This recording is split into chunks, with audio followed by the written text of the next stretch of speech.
I mean, there are verses that are very hard for Unitarians to accept, which is like John 20 and 28 when Thomas says, "My Lord and my God."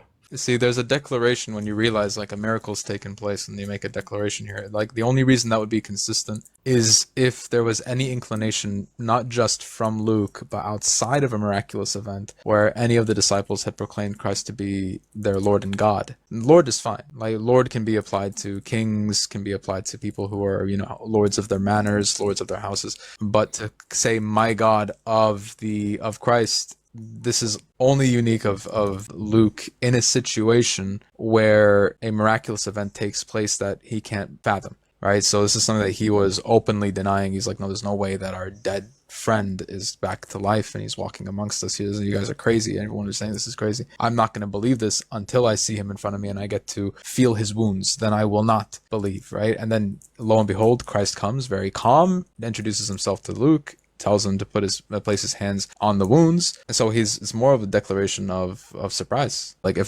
someone does something like that in front of me, I'd be like, Subhanallah, a'udhu billah, la hawla wa la quwwata illa billah. Doesn't mean that I'm saying that the person is Allah. That's crazy, right? But I would Yeah. say like, a declaration like, wow, God is magnificent. God actually saved this person. God actually resurrected this individual.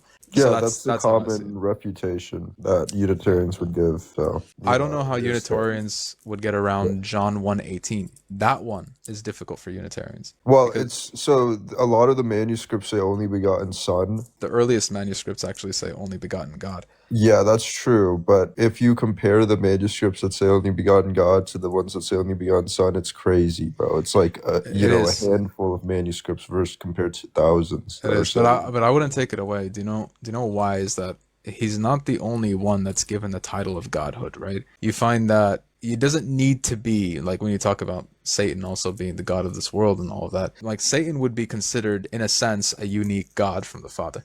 If the Son is someone who is given authority by the Father over man, then he would be a god in a sense, in the biblical terminology, but he wouldn't be like the Most High. There's still the Yeah, Father. The Father's always the Most High.